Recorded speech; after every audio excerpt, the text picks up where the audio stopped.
സർവ്വദേശീയ തൊഴിലാളി ദിനത്തിൽ HMS വടകര മണ്ഡലം കമ്മിറ്റിയുടെ നേതൃത്വത്തിൽ വടകര പാർക്ക് ഓഡിറ്റോറിയത്തിൽ തൊഴിലാളി സംഗമം നടന്നു.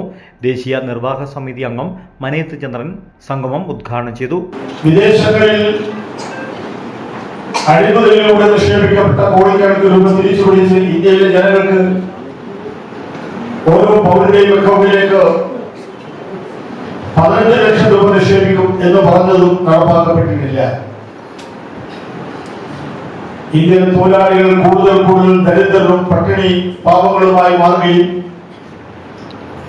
മുതലാളികൾ അതിസമ്പന്നരായി ലോക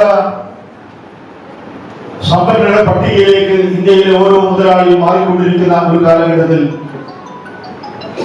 മുതലാളിത്തവും കോർപ്പറേറ്റ് മുതലാളിത്തവും ഇന്ത്യ ഭരിച്ചുകൊണ്ടിരിക്കുകയും അവരെ എല്ലാവിധത്തിലുള്ള പ്രോത്സാഹനം നൽകുകയും ചെയ്യുന്ന സമീപനമാണ് സംഘപരിവാർ ശക്തികൾ നടത്തിക്കൊണ്ടിരിക്കുന്നത്. HMSന്റെ അഖിലേന്ത്യാ സമ്മേളനം ഈ ജനുവരി 3-4 തീയതികളിൽ നാഗ്പൂരിൽ നടന്നിരുന്നു. സംഘപരിവാറിന്റെ RSSന്റെ കേന്ദ്രം നാഗ്പൂരാണ്. ഞങ്ങൾ ചിലരവിടെ പോയിരുന്നു. അവിടെ ചരിത്രവും കാര്യങ്ങളും പരിശോധിച്ചിരുന്നു. 2024 ആകുമ്പോഴേക്കും ഇന്ത്യൻ ജനങ്ങളെ ഭിന്നിപ്പിക്കാൻ പര്യാപ്തമായ രൂപത്തിൽ പിന്നാക്ക വിരുദ്ധ ന്യൂനപക്ഷ വിരുദ്ധ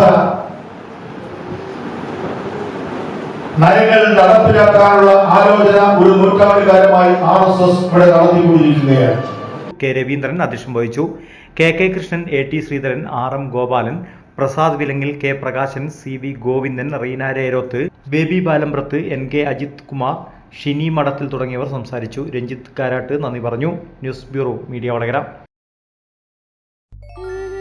അല്ല, ഇന്ന് നല്ല സന്തോഷത്തിലാണല്ലോ. അതെ, സന്തോഷത്തിലാണ്. കാരണം ഞാനിപ്പോ പാചകം ചെയ്യുന്നതേ മയൂരം വെളിച്ചെണ്ണ ഉപയോഗിച്ചാണ്. പുതിയ മയൂരം കോക്കനട്ട് ഓയിൽ, കലർപ്പില്ലാത്ത ശുദ്ധമായ വെളിച്ചെണ്ണ. കർഷകരിൽ നിന്ന് നേരിട്ട് ശേഖരിക്കുന്ന നാളികേരം സൾഫറും പുകയും ഏൽക്കാതെ ഉണക്കിയെടുത്ത കൊപ്രയിൽ നിന്നും സംസ്കരിച്ചെടുക്കുന്ന 100% ശുദ്ധമായ വെളിച്ചെണ്ണ. ഇത്രയും നല്ല വെളിച്ചെണ്ണ ഇപ്പോൾ നിങ്ങൾക്ക് വിപണിയിൽ ലഭിക്കുകയില്ല. മയൂരം വെളിച്ചെണ്ണ, ഒരു ഏറെമല സർവീസ് സഹകരണ ബാങ്ക് സംരംഭം.